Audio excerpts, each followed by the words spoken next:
Welcome back.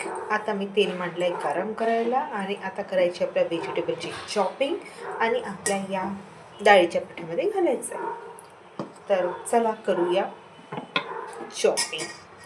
तो प्लॅटफॉर्मवर पाहिजे, राईट? तुम्हाला दिसत नसेल तर आपल्या मिरचीची चॉपिंग झालेली आहे. आपण ही मिरची घालणार आहे या पिठामध्ये.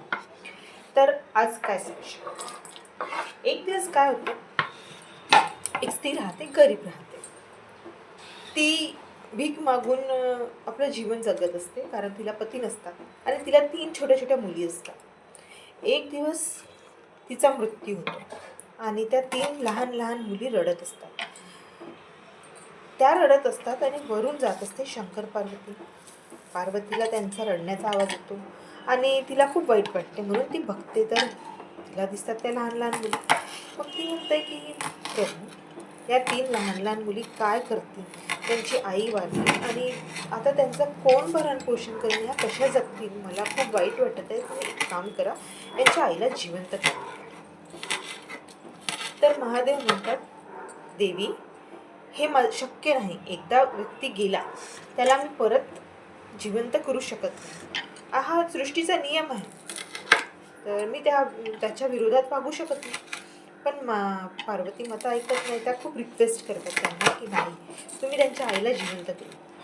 मग काय होते, तेवढ्यामध्ये एक माणूस येतो.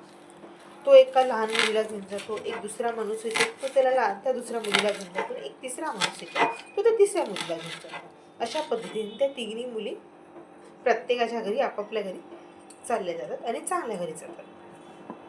आता त्या 3 मुली छान वाढतात, मोठ्या होतात आणि चांगल्या घरी त्यांचं लग्न होतं.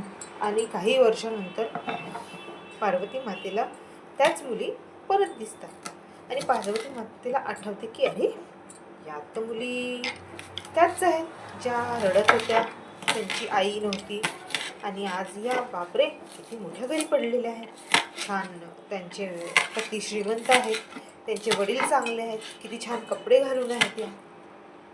मग पार्वती माता म्हणते महादेवाला की प्रभू, माहिती आहे का तुम्हाला, त्या मुली ज्या 3 मुली रडत होत्या आणि त्यांना मी म्हटलं होतं की यांच्या आईला जिवंत करून द्या. तर महादेव म्हणाले, हो मला माहिती आहे. आज त्या मुली चांगल्या घरी पडल्या आणि छान जीवन जगत आहेत. मला खूप खुशी झाली की त्या चांगल्या घरी पडल्या आणि खूप चांगलं झालं की त्यांना ते घेऊन गेले.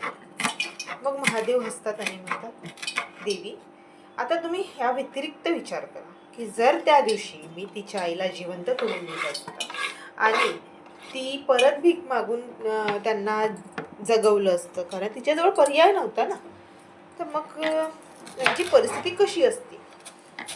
तर पार्वती माता विचार करायला लागली. त्या बोलल्या, हो बरोबर आहे तुमचं.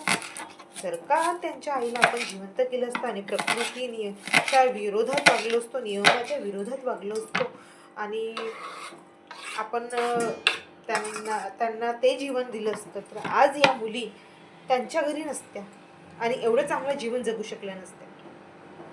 तेव्हा महादेव म्हणतात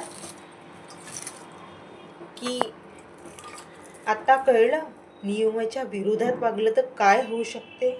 म्हणून जेव्हा जसं कसं होत असते त्याला होऊ द्यायचं. कुठलीही गोष्ट नियमाबाहेर होत नाही. प्रत्येक गोष्ट ही वेळेनुसार ठरवून दिलेली असते. म्हणून म्हणतात ना, कल किसी और का था, आज किसी और का है, कल किसी और का होगा. हा नियम आहे सृष्टीचा. आपण कमावून ठेवतो किंवा आपल्या आजोबांनी कमावून ठेवलेलं ते कधीच यूज करत नाहीत. ते म्हणतात माझे नातू नत्र करतील आणि ते गेल्यानंतर खरंच त्यांची मुलं किंवा नातू नत्र त्याचा उपभोग घेतात आणि एक काळ येतो की ती पूर्ण नष्ट होऊन जाते.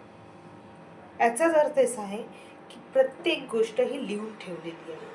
नियमाबाहेर कुठली गोष्ट नाही आणि फक्त आपल्याला रोल प्ले करायचा आहे. जसं आता आपण रोल प्ले करत आहोत. आपले हे सगळे वेजीस मिक्स झालेले आहे, याच्यात पाणी घालायचं आहे आणि आता आपल्याला याला भिजवून घ्यायचं आहे. छान थोडं जाडसरच ठेवायचं आहे आणि याच्यात आपण कॅबेज घातली आहे, सांबार आणि कांदा, जिरं आणि ओवा. आणि याच्यात घालायचं आपल्याला मीठ चवीनुसार.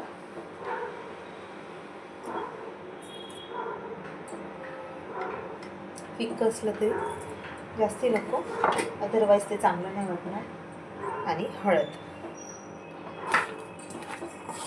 तर स्टोरी कशी वाटली नक्की सांगा. आवडली असेल तर आपल्या चॅनलला लाईक, शेअर, सबस्क्राईब करा. फॉलो करायला विसरू नका. आता हे सगळं झालं आहे बॅटर मिक्स. याला आपण भिजून घ्यायचं आहे पाण्याने. यावरून हेच कळते की प्रत्येक गोष्ट ही सृष्टीने नियमाप्रमाणे लिहून ठेवलेली आहे. ज्याच्या विरोधात स्वतः परमेश्वरही जात नाही. त्यांचंही म्हणणं तेच असते की जे जसं आहे प्रत्येकाच्या नशिबानुसार लिहून ठेवलेलं आहे. म्हणून आता आपण ही भजी बनवत आहोत ती ही अशाच पद्धतीने लिहिलेली असेल. आपण कांदी भजी खाल्ली असेल. महाराष्ट्रात कांदी भजी खूप फेमस आहे. पण कधी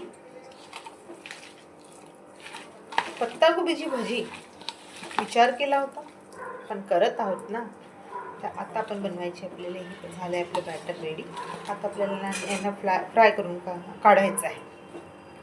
बघा हे असं घट्टसर करायचं आपल्याला, म्हणजे त्याची भजी निघली पाहिजे.